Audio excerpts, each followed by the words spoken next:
ನಮಸ್ತೆ, ನನ್ನ ಹೆಸರು ಅಭಿಷೇಕ್, ಸೀನಿಯರ್ ಎಂಬ್ರಿಯಾಲಜಿಸ್ಟ್.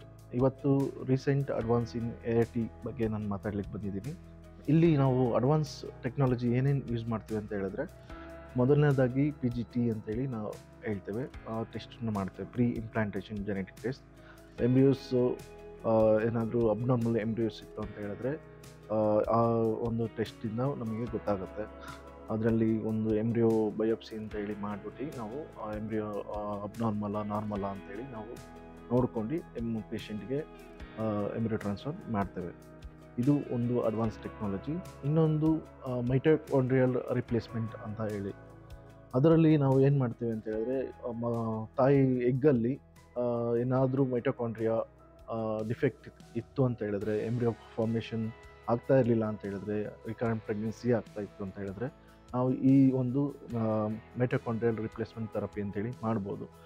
ಇಲ್ಲಿ ಏನು ಮಾಡ್ತೇವೆ ಅಂತ ಹೇಳಿದ್ರೆ, ನಮ್ಮ ಹೆಲ್ತಿ ಡೋನರ್ ಎಗ್ಗಲ್ಲಿ ಮೈಟೋಕಾಂಡ್ರಿಯಾ ನಾವು ತಗೊಂಡು ಇಲ್ಲಿ ಡಿಫೆಕ್ಟ್ ಇರೋ ರೆಸಿಪಿಯೆಂಟ್ ಎಗ್ಗೆ ನಾವು ಟ್ರಾನ್ಸ್ಫರ್ ಮಾಡಿಬಿಟ್ಟು ಅದನ್ನು ಫರ್ಟಿಲೈಸ್ ಮಾಡಿಬಿಟ್ಟು ನಾವು ಎಂಬ್ರಿಯೋ ಟ್ರಾನ್ಸ್ಫರ್ ಮಾಡ್ಬೋದು.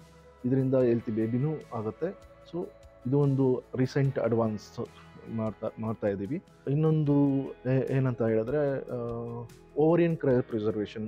ಇಲ್ಲಿ ಇನ್ ಕೇಸ್ ಯಾರಿಗಾದರೂ ಕ್ಯಾನ್ಸರ್ ಡಯಾಗ್ನೋಸಿಸ್ ಮಾಡ್ತಾ ಇದ್ದರೆ, ಈಗ ಕೀಮೊಥೆರಪಿಯಿಂದ ರೇಡಿಯೇಷನಿಂದ ಏನಾದರೂ ನಾವು ಟ್ರೀಟ್ಮೆಂಟ್ ತೊಗೊತಾ ಇದ್ದರೆ, ಅಲ್ಲಿ ಏನಾಗುತ್ತೆ, ಮೊಟ್ಟೆ ಉತ್ಪತ್ತಿ ಕಮ್ಮಿ ಆಗ್ತಾ ಹೋಗುತ್ತೆ, ನಿಂತೋಗ್ಬಿಡುತ್ತೆ. ಸೊ ಆಗ ಅದಕ್ಕಿಂತ ಮುಂಚೆ ನಾವು ಓವರಿ ತೆಗೆದ್ಬಿಟ್ಟು ಅದನ್ನು ಪ್ರಿಸರ್ವ್ ಮಾಡಿಬಿಟ್ಟು ಆ ಟ್ರೀಟ್ಮೆಂಟ್ ಮುಗಿಸಾದ್ಮೇಲೆ ನೆಕ್ಸ್ಟ್ ಆ ಓವರಿನ ಮತ್ತೆ ರಿಪ್ಲೇಸ್ ಮಾಡಿಬಿಟ್ಟು ಅಲ್ಲಿಂದ ಮತ್ತೆ ನಾವು ಎಗ್ಗನ್ನು ಡೆವಲಪ್ ಮಾಡಿ ನಾವು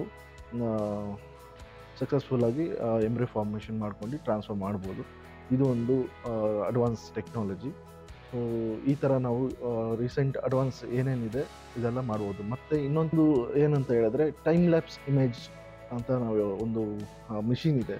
ಆ ಮಿಷಿನಲ್ಲಿ ನಾವು ಏನು ಮಾಡ್ತೇವೆ, ಈಗ ಎಗ್ಗನ್ನ ಆಚೆ ತೆಗೆದ್ಬಿಟ್ಟು ನಾವು ಪ್ರೊಸೀಜರ್ ಮಾಡಿಬಿಟ್ಟು ಸ್ಪಮ್ನ ಹಾಕಿ ಅದನ್ನು ಕಲ್ಚರಿಗೆ ಇಟ್ಟಾಗ ನೆಕ್ಸ್ಟ್ ಡೇ ಬಂದ್ಬಿಟ್ಟು ನಾವು ಸ್ಕೋರಿಂಗ್ ಅಂತ ಹೇಳ್ತೀವಿ, ಫರ್ಟಿಲೈಸೇಷನ್ ಚೆಕ್ ಮಾಡೋದಾಗಲಿ ಇಲ್ಲ ಡಿಸ್ಚೇಂಜ್ ಮಾಡೋದಾಗಲಿ ಡೇ 2 ಅಲ್ಲಿ, ಇದನ್ನು ನಾವು ಮಾಡೋ ಅವಶ್ಯಕತೆ ಇರಲ್ಲ ಇಲ್ಲಿ. ಯಾಕಂದರೆ ಎಂಬ್ರಿಯೋ ಕ್ವಾಲಿಟಿ ನಾವು ಅಬ್ಸರ್ವ್ ಮಾಡ್ತಾ ಇರ್ತೀವಿ, ಹೊರಗೆ ತೆಗೆಯೋದು ಮತ್ತು ಒಳಗಿಡೋದು, ಆವಾಗ ಎಂಬ್ರಿಯೋ ಸ್ಟ್ರೆಸ್ ಆಗುತ್ತೆ.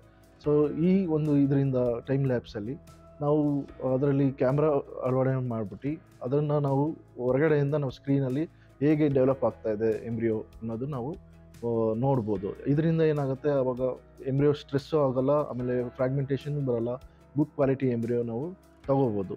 ಇನ್ನೊಂದು ಆರ್ಟಿಫಿಷಿಯಲ್ ಇಂಟೆಲಿಜೆನ್ಸ್. ಇಲ್ಲಿ ಏನು ಮಾಡ್ತೀವಿ, ಇದು ರೀಸೆಂಟ್ ಬರ್ತಾ ಇದೆ, ಇನ್ನೂ ಇಂಡಿಯಾದಲ್ಲಿ ಬಂದಿಲ್ಲ. ಸೊ ಆರ್ಟಿಫಿಷಿಯಲ್ ಊಂಬನ್ನ ನಾವು ಪ್ರೊಡ್ಯೂಸ್ ಮಾಡಿದ್ದಾರೆ ಆಗಲೇ.